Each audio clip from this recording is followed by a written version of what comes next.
ये स्टोरी है एक आर्कियोलॉजिस्ट के बारे में। और जिन लोगों को नहीं पता है आर्कियोलॉजिस्ट कौन है, वही लोग जो एक्सकवेशन करते हैं, ज़मीन में गड़ी हुई चीज़ें बाहर निकालते हैं और बीते हुए कल के बारे में हमको उससे रूबरू करते हैं वो। तो ये स्टोरी एक ऐसी आर्कियोलॉजिस्ट की है जो बाहर देश से यहाँ आया और यहाँ पे एक गांव में गया, गुमसुम सुनसान गांव में, क्योंकि उसको वहाँ से एक खबर मिली कि शायद वहाँ पे कुछ बीते हुए काल से रिलेटेड दिलचस्प चीज़ मिले। तो वह गांव में पहुँचा और गांव वालों से मिला। गांव वाले बड़े अच्छे थे, बड़े सम्मानजनक थे, क्योंकि बाहर देश से कोई उनके गांव में आया था, इस वजह से। और शुरू में गांव वालों ने थोड़ा कोऑपरेट भी किया। जब उसने कहा कि मैं कुछ एक्सकवेशन करूंगा, यानी खुदाई करके कुछ ढूंढने की कोशिश करूंगा, तो गांव वालों ने सपोर्ट किया। तो वो अलग अलग जगहों पे खुदाई उसने शुरू की, उसको कुछ मिला नहीं और ऐसे ही काफ़ी समय बीत गया। उसको लगा कि शायद से यह कोई अफवाह थी जो किसी ने फैलाई और गांव में ऐसी कोई खास चीज़ पड़ी हुई रही है। टिल एक बुजुर्ग ने, जो कि काफ़ी चुप चुप रहता था, उसने उस आर्कियोलॉजिस्ट को बताया कि हमारे गांव के पास एक नदी है, उस नदी को पार करके आपको एक गुफा मिलेगी और वो गुफा काफ़ी प्राचीन है। तो आप चाहे तो आप वहाँ जाके देख सकते हैं, लेकिन किसी को पता मत लगने देना, क्योंकि गांव वाले उस गुफा से बहुत डरते हैं और उस गुफा को श्रापित समझते हैं। आर्कियोलॉजिस्ट ने कहा ठीक है। उसने किसी को पता नहीं लगने दिया, वो चुपचाप रहा। और एक मौका आया जब मेरे ख्याल से मकर संक्रांति थी। संक्रांति की रात को जश्न हुआ था, फसलें कटी थी, सब कुछ बहुत बढ़िया था, मौसम बहुत अच्छा था। रात भर जश्न मनाया और फिर लोग देर तक सो गए। और सुबह जो लोग आमतौर पे जल्दी उठते थे, अब वो जल्दी नहीं उठ पाए। इसी बात का फ़ायदा उठाते आर्कियोलॉजिस्ट जो था वो गांव से चुपचाप निकला। उसने अपना जो भी सामान था वो एक प्लास्टिक की पन्नी में बांध रखा था और वो नदी पार करना शुरू कर दिया उसने तैर के। जब वो एक ओर से नदी के दूसरे ओर में देख रहा था, तब उसको ऐसा लग रहा था कि यार नदी तो ये कोई बहुत लंबी नदी नहीं है, बड़े आराम से पार हो जाएगा।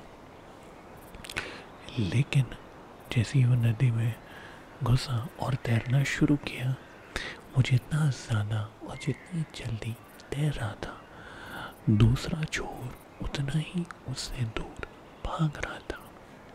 और उसको समझ नहीं आया कि ये ऐसा क्यों हो रहा है। वो तैरता जा रहा, लेकिन दूसरा किनारा जो था नदी का, वो उसके पास नहीं आ पा रहा था। वो कंफ्यूज हो गया। उसने कहा एक काम करता हूँ, मैं लंबी सांस लेके अंदर डुबकी लेके डाइव मार के कोशिश करता हूँ, क्या पता पहुँच जाऊँ और मेरे को पता चल जाए। तो उसने वही किया। उसने लंबी सांस खींची, आंखें बंद की और नीचे डाइव मार ली। ऐसे करके अंदर जब उसने डाइव मारी तो वो क्या दिखता है कि उस छोटी सी नदी की गहराई कुछ ज़रूरत से ज़्यादा लंबी थी, यानी गहराई बहुत ज़्यादा थी। और बिल्कुल गहराई में उसको और कुछ नज़र नहीं आ रहा था सिवाय एक चमचमाती रोशनी के। ऐसा समझ लीजिए कि किसी ने उस नदी की गहराई में कोई बल्ब चालू कर दिया। उसका मन तो चाह रहा था कि वो उस नदी की गहराई में जाके ढूंढे कि क्या है वो रोशनी का राज, लेकिन वो ये बात भी जानता था कि उसकी फेफड़ों में, उसके शरीर में इतनी क्षमता नहीं है जो उसको बिल्कुल गहराई में जाकर ले जाए। खैर, जब वो नीचे था उसको एक रस्सी दिखाई दी जो पानी के अंदर फ्लोट कर रही थी, जो कि उस दूसरे ओर से वो बंधी हुई थी। तो उसने रस्सी पकड़ी और रस्सी खींच खींच के वो नदी के दूसरे किनारे पे पहुंच गया। जब वो पानी से बाहर निकला तब उसने देखा कि एक गांव का लड़का नंदू नाम का, उसने उस आर्कियोलॉजिस्ट को देख लिया और उसने कहा, अरे साहब, ये क्या कर दिया आपने, कितना बड़ा गुनाह कर रहे हैं आप क्यों गए वहाँ पे, आपको किसी ने बताया नहीं कि वहाँ पे जाना पाप है। और आर्कियोलॉजिस्ट उसको इशारा कर, नहीं नहीं, बिल्कुल बिल्कुल बिल्कुल नहीं, बिल्कुल भी नहीं, ऐसे करके उसको इशारा कर रहा था वो। और नंदू उससे के डर के भाग गया गाँव की तरफ। और आर्कियोलॉजिस्ट ने कहा, ले, मेरी तो ऐसी की तैसी हो गई, अब ये नंदू सबको बता देगा तो मेरा क्या होगा। आर्कियोलॉजिस्ट ने कहा, बाढ़ में जाए सारे लोग, मैं जल्दी से वहाँ एक्सकवेशन करने जाता हूँ, क्या पता कुछ मिल जाए, फिर मैं गाँव से चिंपत।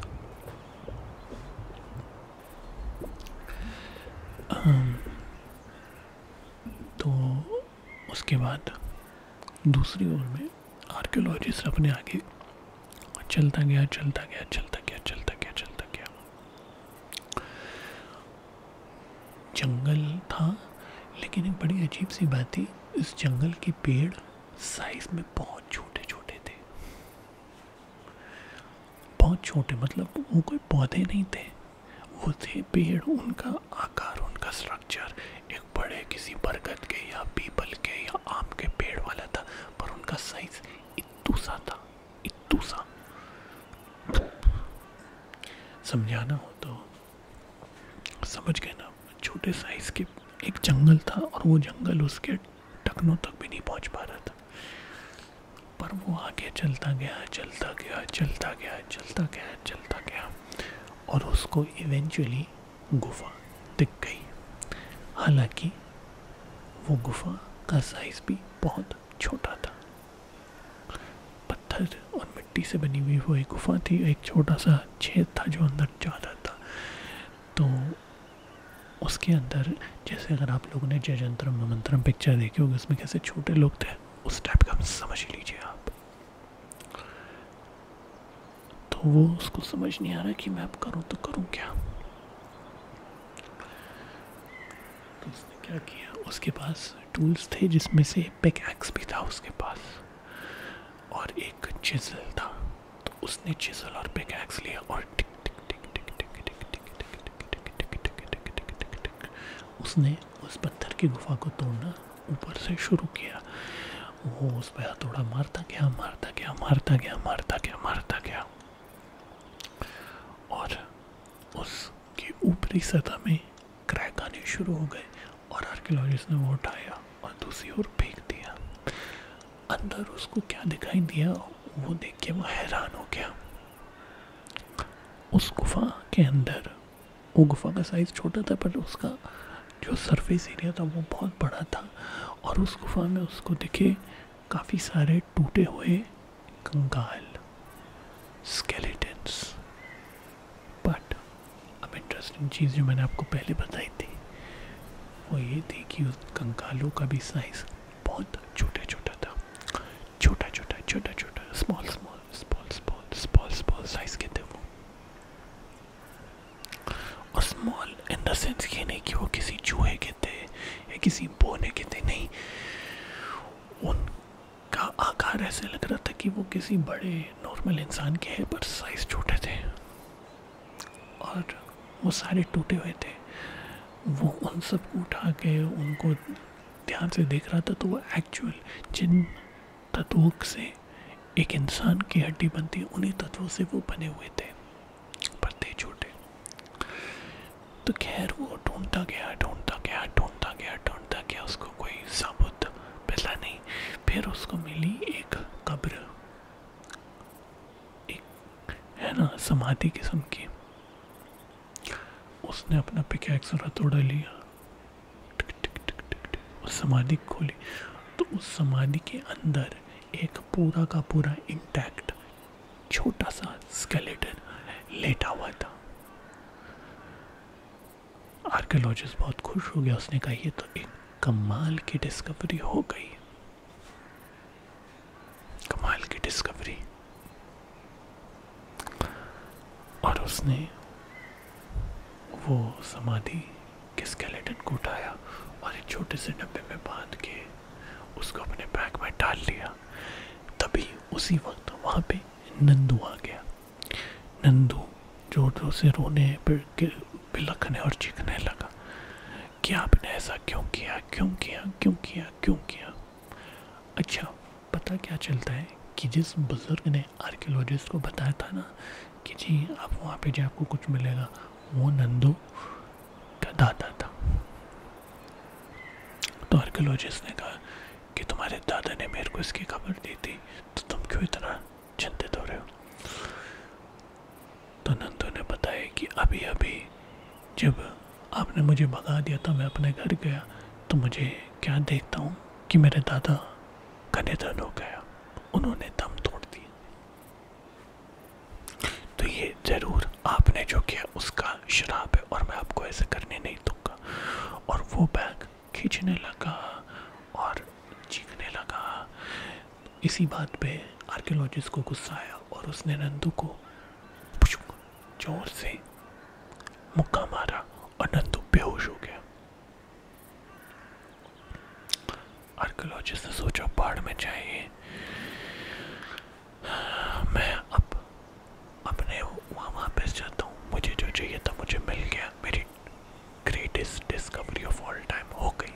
और मैं जब ये दुनिया को दिखाऊंगा तो दुनिया तो पागल हो जाएगी और मैं बहुत बड़ा आर्कियोलॉजिस्ट बन जाऊंगा। तो आर्कियोलॉजिस्ट ने सोचा कि क्यों ना अब मैं अपना रास्ता वापस उस ओर जाऊं, और उसने सोचा कि अब मैं दोबारा से नदी पार कर लूँगा, अंदर गोता लगाऊंगा और रस्सी खींच के दूसरी ओर चले जाऊंगा। लेकिन जैसे ही आर्कियोलॉजिस्ट नदी के पास पहुंच रहा था, अचानक से बहुत तेज आंधी, तूफान और बारिश शुरू हो गई। और बारिश इतनी जोर से पड़नी शुरू हो गई कि जो नदी का सतह था वो धीरे धीरे बढ़ रहा था और वो सब कुछ अपनी चपेट में ले रहा था। तो आर्कियोलॉजिस्ट को लगा कि अब तो रिस्क है बॉस। उसके कपड़े, उसके पैसे, सब कुछ जो थे वो गांव में थे, लेकिन अब पानी धीरे धीरे गांव में भर रहा था, फैल रहा था। तो बहरहाल, लेकिन आर्कियोलॉजिस्ट ने अपने बैग में एक मैप रखा था और मैप ने उसको एक शॉर्टकट दिखाया रेलवे स्टेशन के पास का। और फिर आर्कियोलॉजिस्ट ने अपना रास्ता रेलवे स्टेशन की तरफ बढ़ाना शुरू कर दिया, जो कि उसी साइड से जिस साइड में वो छोटा जंगल और वो गुफा थी, वहीं से वो चलता गया, चलता गया, चलता गया। उसको अंदाज़ा नहीं था कि रास्ता कितना दूर है। चलते चलते सुबह से शाम हो गई और शाम को वो एक गुमनाम रेलवे स्टेशन के प्लेटफॉर्म के पास आ पहुंचा। उस प्लेटफॉर्म के पास ना तो कोई दुकान थी, ना कोई हेडमास्टर यानी वो स्टेशन मास्टर का ऑफिस, कुछ नहीं था। बस पटरी थी और एक भूसे का बना हुआ छत थी। और जैसे जैसे वो रेलवे स्टेशन के पास पहुंच रहा था, बारिश वैसे वैसे रेलवे स्टेशन के पास, प्लेटफॉर्म के पास ख़त्म हो रही थी। बारिश हो रही थी, लेकिन ऐसा लग रहा था कि एक लिमिट क्रॉस करने के बाद दूसरी ओर बारिश बिल्कुल नहीं हो रही। और आर्कियोलॉजिस्ट देख रहा है कि एक ही कोने में बस बारिश आधी कोने में होती जा रही। एनीवे, वो वहाँ बैठा वो थक गया था। उसके बैग में जो छोटा सा कंकाल था उसने उसको सीने से जकड़ लिया और वो प्लेटफॉर्म पे ही सो गया। उसको नहीं पता कि वो कितनी देर तक के लिए सोया था, क्योंकि फिर उसको सीधी आवाज़ आई वो ट्रेन के सायरन की। उसकी आँख खुली आर्कियोलॉजिस्ट की और उसने ऊपर आसमान की ओर देखा तो घोर अंधेरा था। वो एक अमावस की रात थी जिसमें कोई चंद्रमा नहीं निकलता। खैर उसको शुक्र था कि ट्रेन आ चुकी थी और उसने सोचा कि अब मैं ट्रेन में बैठ जाता हूँ और उम्मीद करता हूँ कि ट्रेन मेरे को किसी सही जगह पे पहुँचा देगी। तो वो ट्रेन में बैठा, ट्रेन चलने लग गई। जैसे ही ट्रेन चलने लग गई बारिश दोबारा से शुरू हो गई और बहुत तेज़ बारिश हो रही थी। आर्कियोलॉजिस्ट ने सांस में सांस भरी और उसको कहा थैंक गॉड कि मुझे ट्रेन मिल गई तो मैं भीगूंगा नहीं। तभी वो जिस डब्बे में, वो तो अंदर ट्रेन में लपक के पहले डब्बे जो उसको मिला उसमें बैठ गया, उसके डब्बे में एक औरत आई और उस औरत का दृश्य भी मैं आपको क्या बताऊं। उसकी जो त्वचा थी वो मैरून कलर की, जैसे नीला गाढ़ा स्याही होती है पहन के, उस रंग की उसकी त्वचा थी।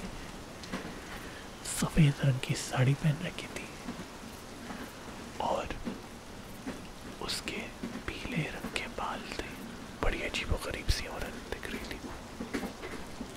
वो हमारे आर्कियोलॉजिस्ट बाबू के सामने वाले उस पर जाके बैठ गई और आर्कियोलॉजिस्ट को घूर के देखने लगी और उसने पूछा अब कैसा लग रहा है तुम्हें।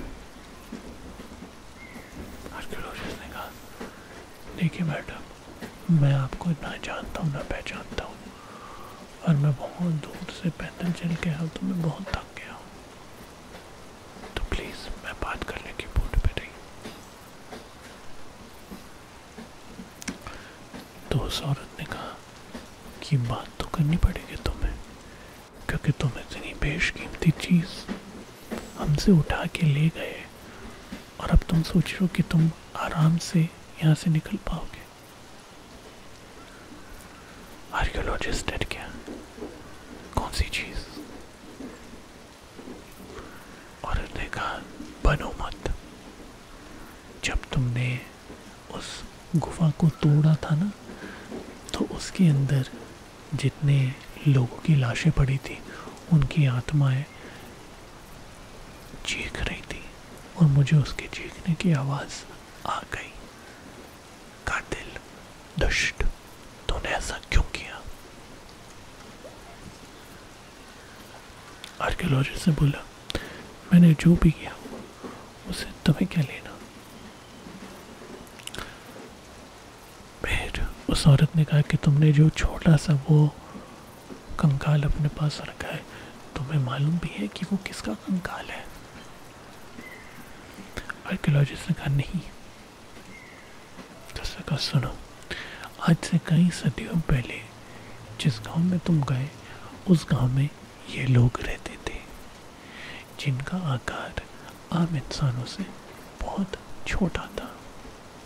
हालांकि उसके बावजूद ये अपना उगाते, खाते, पीते और आराम से रहते थे और किसी को तंग नहीं करते थे।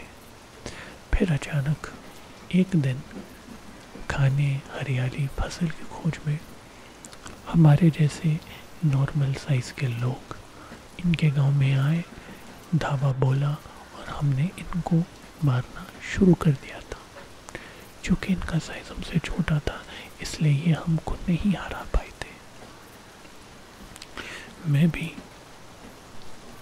उन लोगों का हिस्सा थी जिन्होंने इन छोटे लोगों पे आक्रमण किया था, लेकिन मुझे इन सब पे दया आ गई थी, इसलिए मैंने वो गुफा बनाई थी उनकी सुरक्षा के लिए, जिसमें वो सारे छोटे लोग जो जिंदा बच गए थे, मरते दम तक वो वहीं पे जिए थे और फिर वहीं पे मर गए थे। और अब तुमने उसमें से ये कंकाल निकाल के बहुत बड़ा पाप किया है और उस पाप की सज़ा अब उस गांव को झेलनी पड़ गई। जो उसने कहा कि पानी में बिल्कुल डूब गया। आर्कियोलॉजिस्ट इस बात से और भी ज़्यादा डर गया और बाहर जब वो निकलता है तो उसने क्या देखा कि बारिश इतनी भयानक हुई कि धीरे धीरे जल स्तर बढ़ता गया बढ़ता गया बढ़ता गया और अब जो वो ट्रेन थी वो पानी के अंदर गहराई में चलनी शुरू हो गई थी। फिर उसने थोड़ा सामने की ओर देखा, खिड़कियां बंद थी। उसने खिड़की बंद कर दी थी जब बारिश बहुत तेज हुई। सामने की ओर देखा तो उसको रोशनी दिखाई दी, वही रोशनी जो उसको पहले जब वो नदी पार कर रहा था तो गहराई में दिखाई दे रही थी। आर्कियोलॉजिस्ट ने पूछा कि ये रोशनी किस चीज़ की है। औरत बोली, ये तुम्हारे अंत की रोशनी है। अगर ये ट्रेन उस रोशनी में समा गई तो तुम समाप्त हो जाओगे, इसलिए तुम्हारे पास मौका है, वह कंकाल मेरे हवाले कर दो। आर्कियोलॉजिस्ट गिड़गिड़ाने लगा कि देखो, यह कंकाल अति आवश्यक है, इससे हमको बहुत बड़ी बड़ी डिस्कवरीज हो सकती है। औरत ने कहा, मैं ये कंकाल तुम्हें इसलिए नहीं दे सकती कि तुम इस पे अपने मन चाहे प्रयोग करके इनकी आत्मा को और ठेस पहुंचाओ। आर्कियोलॉजिस्ट के पास सोचने के लिए सिर्फ कुछ सेकंड थे। उसने कहा, नहीं नहीं नहीं, मैं ऐसा बिल्कुल नहीं करूँगा। मैं बल्कि इस कंकाल के सहारे से दुनिया को इनकी कहानी बताऊँगा, इनके साथ क्या क्या अत्याचार हुआ वो भी मैं बताऊँगा, ताकि लोग इससे सबक लें और दूसरों के साथ अत्याचार करना बंद कर दें। वह ट्रेन, मैं मजाक नहीं कर रहा, उस रोशनी में समाने ही वाली थी कि अचानक से उस औरत ने अपनी आंखें बंद की, चुटकी बजाई और आर्कियोलॉजिस्ट बेहोश हो गया। कई दिनों बाद जब उसे होश आया तो वह एक ट्रेन के डब्बे कंपार्टमेंट के अंदर था और पता चला था कि वो ट्रेन दरअसल क्रैश हो चुका था। डीरेल, अपनी पटरी से निकल के कहीं क्रैश हो गया था और उस ट्रेन में और भी लोग थे जो आर्कियोलॉजिस्ट को नहीं दिखे थे। वह सारे लोग मर गए थे, जिंदा बचा था तो सिर्फ आर्कियोलॉजिस्ट। उसने भगवान को शुक्रिया किया, उसने उन छोटे व्यक्तियों की आत्मा से क्षमा मांगी और फिर अपनी डिस्कवरी के थ्रू उसने दुनिया को वो सब बताया जो कि मैं आज आपको बता रहा हूँ। खैर, यह थी कहानी। मैं आशा करता हूँ आपको पसंद आई हो। नमस्कार।